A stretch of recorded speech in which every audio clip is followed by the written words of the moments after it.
Sharif El-Douani, head of the Middle East at the World Economic Forum, and you're also in charge of the World Economic Forum on the Middle East, which is going to take place in Sharm el-Sheikh in Egypt from the 18th to the 20th of May. Do you think you could tell us more about what's going to be on the agenda, especially since the Middle East is a region with so much going on, be it business, politics, technology, culture? Absolutely. Actually, one of the things that are quite unique this year is that because we heard so much demand and insistence that the community in this part of the world, in the Middle East in particular, wants to see more of what's happening globally.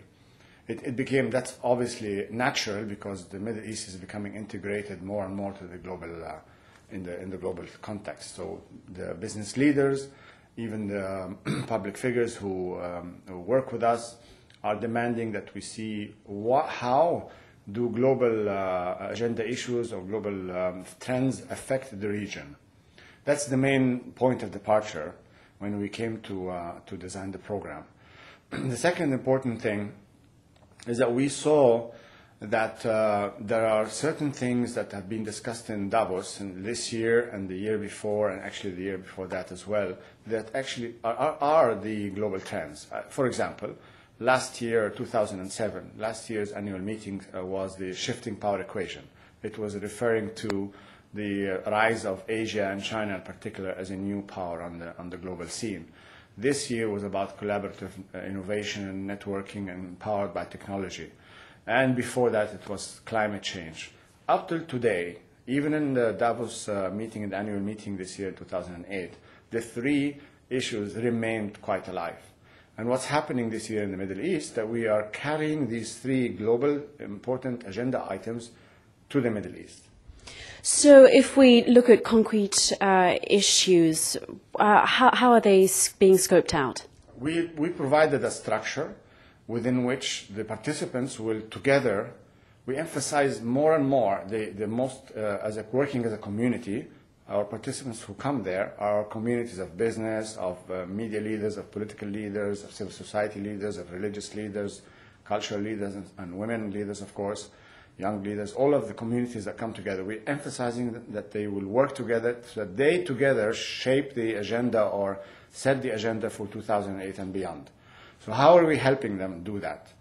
We took the three trends that I listed here, and we used them to construct a frame of thinking around using the scenario approach.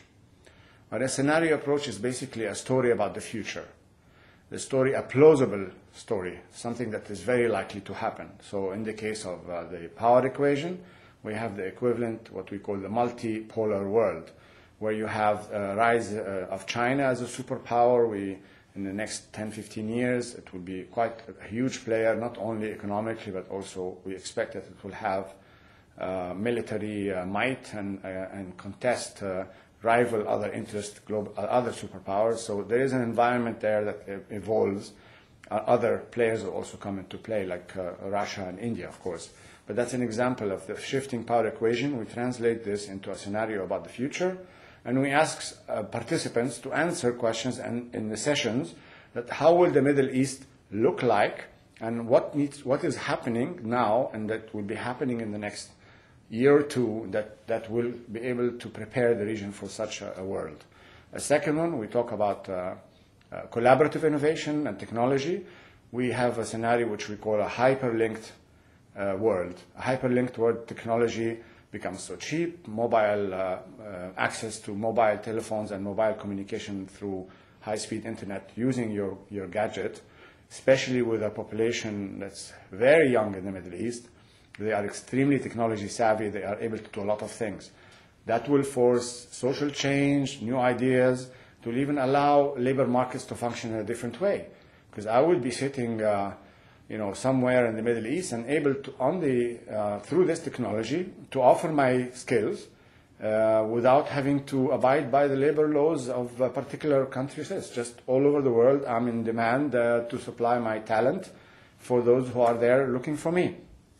That's one aspect, but also more powerful aspect of that technology is that empower society and segment in society like women and young people to self-organize and to, around ideas and missions and visions that they share together, and then they can influence change. And that is going to be a very powerful shaper of the future of society and political order in that region.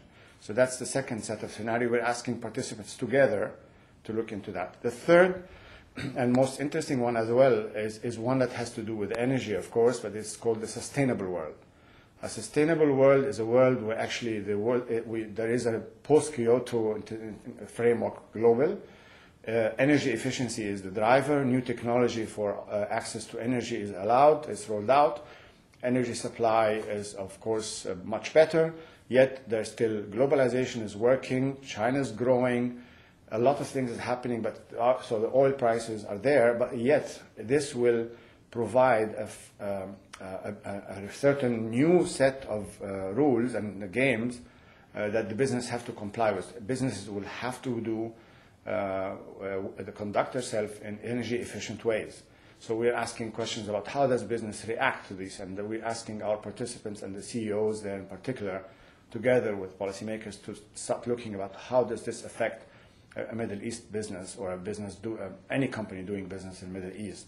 So these are the three frames that we are offering the participants to look into the future and to organize themselves around this possible three plausible futures of the world and therefore the Middle East as well.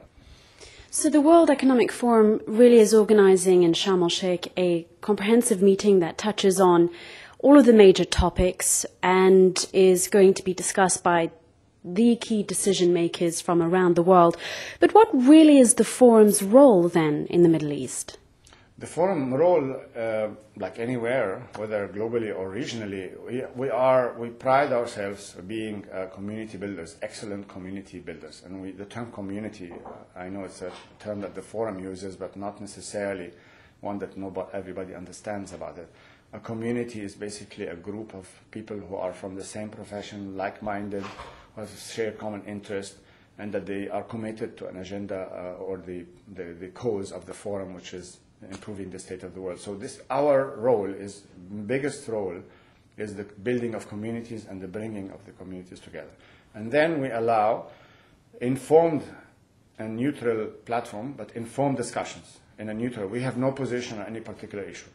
We are there to provide a neutral platform to allow people of different views to discuss in an informed way what the issues are and what are they going to be, what do they need to prepare themselves for in 2008 and beyond.